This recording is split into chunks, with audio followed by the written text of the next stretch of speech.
चंद्रपुरात सुद्धा मुसळधार पावसाने हजेरी लावली आहे। पिंपळखुट गावामध्ये अंधारी नदीच्या पुराचं पाणी शिरलंय। ताडोबा अंधारी व्याघ्र प्रकल्पाच्या कोर क्षेत्रात लागून असलेल्या गावाजवळच अंधारी नदी आहे आणि जंगलातून येणारं पाणी नदीच्या पाणी पातळीत वाढ होण्यास कारणीभूत ठरतंय। नदीच्या पाणी पातळीत वाढ झाल्यानं पिंपळखुट गावात पाणी शिरलं आणि गावातील मुख्य चौकामध्ये कंबरभर पाणी साचलंय, तर नागरिकांच्या घरामध्ये पाणी शिरल्यानं साहित्याचं मोठं नुकसान झालंय। नदीकाठच्या नागरिकांना सुरक्षित स्थळी हलवण्यात बचाव पथक रवाना करण्यात आलंय।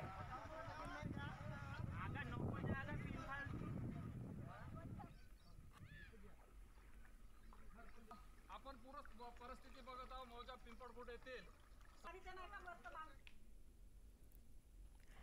चंद्रपुराला देखील मुसळधार पावसानं झोडपून काढलंय। चंद्रपूर जिल्ह्यातील चिचपल्ली गावातील तलाव फुटल्यामुळे अनेकांच्या घरात पाणी शिरलं। अचानक आलेल्या या पाण्यामुळे शेकडो घरं पाण्याखाली गेली आहेत, तर शेतकऱ्यांनी शेतीसाठी घरात आणून ठेवलेलं खत बी बियाणं देखील पाण्यात भिजलंय। एकूणच शेतकऱ्यांचं मोठ्या प्रमाणात यात नुकसान झालंय।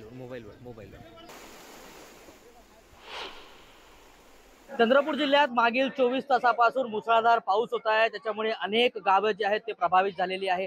आपण सध्या चिचपल्ली इथे आहोत। चिचपल्ली हे गाव चंद्रपूर तालुक्यात आहे आणि इथे जे आहे की गाव तलाव जो फुटलेला आहे त्याच्यामुळे जवळपास 100 ते 150 घरं जे आहेत ते प्रभावित झालेली आहे।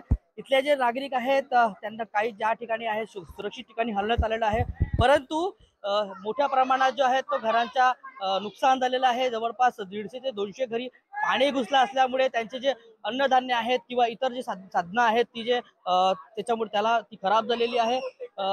सध्या तरी पाऊस सुरू आहे आणि पुन्हा हे जे पाण्याची पातळी वाढण्याची शक्यता आहे, परंतु कोणत्या प्रकारे तरी मदत या ठिकाणी पोहोचावी ही गावकऱ्यांची मागणी आहे। हैदर शेख, न्यूज 18 लोकमत, चिचपल्ली, चंद्रपूर। गडचिरोली जिल्ह्यात सुद्धा मुसळधार पावसाचा कहर सुरू आहे। जिल्ह्यामध्ये अनेक नदी नाल्यांना पूर आल्यामुळे शेकडो गावांचा तालुका जिल्हा मुख्यालयाशी संपर्क तुटलाय।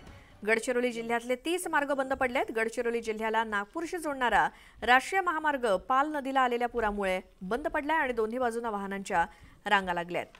हा मार्ग बंद झाल्यानं गडचिरोलीच्या नागपूरशी असलेला संपर्क पूर्णपणे तुटलाय। 2 दिवसापासून मुसळधार पाऊस पडत आहे आणि त्यामुळे जिल्ह्यात पूर परिस्थिती निर्माण झाली आहे।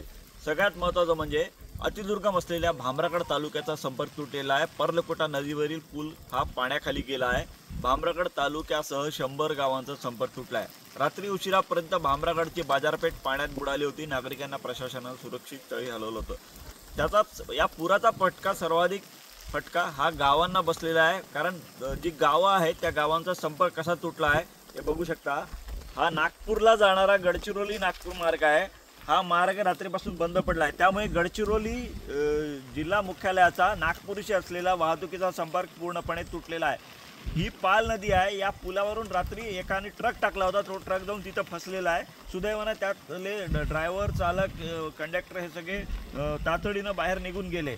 मात्र किती गंभीर परिस्थिती निर्माण झाली असती आपण यावरून कल्पना करू शकतो।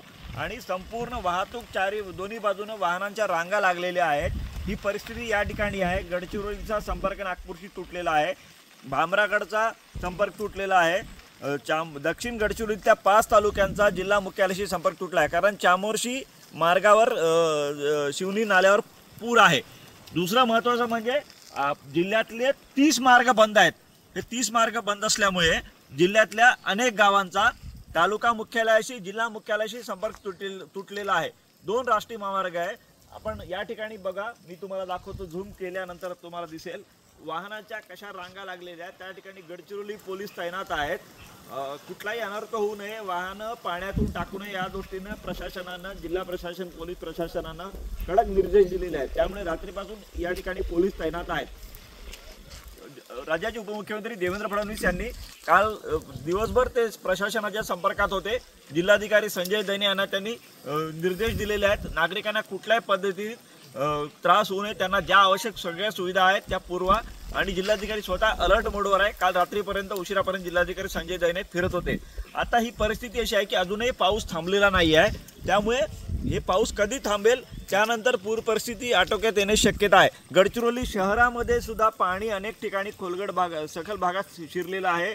गडचिरोली शहराच्या राजेनगर त्यासोबतच कॅम्प एरिया या भागात सुद्धा अनेक घरांमध्ये पाणी गेल्यामुळे पूर परिस्थिती निर्माण झाल्याचं चित्र पाहायला मिळत आहे।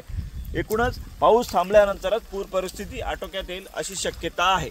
महेश तिवारी, न्यूज 18 लोकमत, गडचिरोली.